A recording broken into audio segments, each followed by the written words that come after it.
La vía del Parlamento, la experiencia de la Segunda Guerra Mundial. Durante la Segunda Guerra Mundial podemos encontrar dos posturas: el nacionalismo, que se da de dos formas, que son a escala nacional con Hitler y el clásico de los aliados, y la otra postura es el europeísmo con la propuesta franco-británica y la resistencia. Desde la resistencia se rechazaba el sistema y la ideología nacionalista.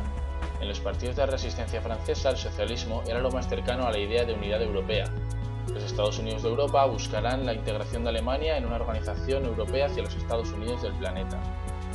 En la posguerra, este programa de resistencia no se llevó a cabo, ya que sus militantes no consiguieron crear una organización política. La posguerra supuso la derrota del federalismo y volvió al nacionalismo. Churchill propuso en 1940 el gobierno francés de Paul Reynaud una unión basada en estudios económicos llevados a cabo por el historiador británico Tom Bee y algunas propuestas de Jean Monnet, pero esta propuesta fue aceptada en Inglaterra y rechazada en Francia. Más tarde, en Francia se enfrentaron Pétain, general político francés, miembro de la Academia Francesa, y De Gaulle. Pétain venció, y cuando fue nombrado presidente llegó un armisticio con Alemania. Pero De Gaulle, por el contrario, se refugió en Inglaterra desde donde mandaba mensajes de apoyo a la resistencia. La propuesta de Churchill. La época de posguerra se asemejaba a los viejos problemas y a sus soluciones, como la restauración nacional. La primera propuesta europeísta formulada por Churchill en 1946 se basaba en la creación de un Parlamento Europeo para la posterior creación de los Estados Unidos de Europa y el Consejo de Europa. Los acontecimientos que se sucedieron en 1947 facilitaron esta propuesta. Uno de los acontecimientos es la decadencia de Gran Bretaña como potencia mundial.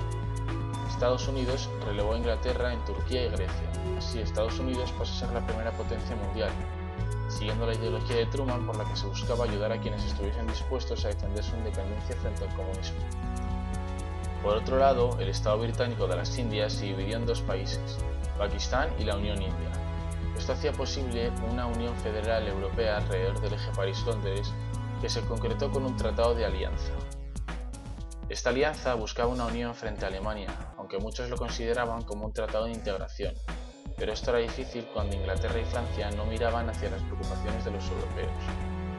Un año después, dicha alianza se amplía con los países del Benelux. Así surgió la Europa de los Cinco y con ella la primera organización política europea llamada Unión Occidental.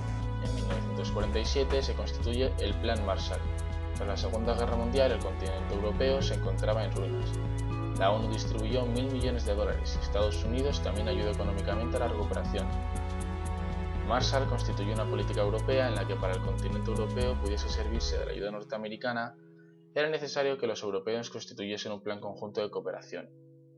En 1948 se creó la OSCE, Organización Europea para la Cooperación Económica, para repartir entre los Estados miembros 16.000 millones de dólares aprobados para ayudas. Otro gran acontecimiento fue la ruptura entre el este y el oeste.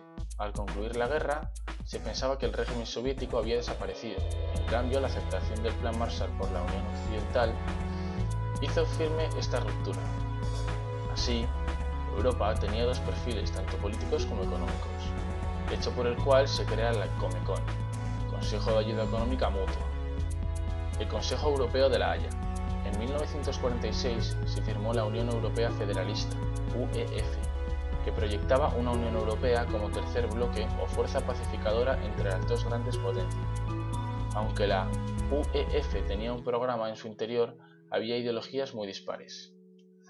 Ante esto se creó un comité de coordinación de los movimientos de la Unión Europea, que en 1953 será absorbido por el movimiento europeo. Era necesario mostrar públicamente la realidad de los movimientos europeístas y así surge el Congreso de la Haya en 1948. Europa en estos momentos tenía dos problemas. Se sentía inferior ante Estados Unidos y necesitaba su ayuda económica. Por otro lado, se quería ver como el tercer bloque pacificador. Los trabajos del Congreso tenían tres vertientes culturales, económicas y políticas, que se centraban en la necesidad de constituir una Asamblea Constitutiva Europea donde los Estados pudiesen resolver problemas comunes. Se denominó en Congreso de Europa, ya que esta propuesta tenía muchos detractores. La Comisión intentó combinar una Asamblea o un Consejo de Ministros. El Consejo de Europa. En 1949 se crea el Consejo de Europa, formado por 10 países miembros. Dicha organización internacional buscaba la cooperación en la consolidación de Europa, la promoción del Estado de Derecho, de la democracia y el respeto de los derechos fundamentales.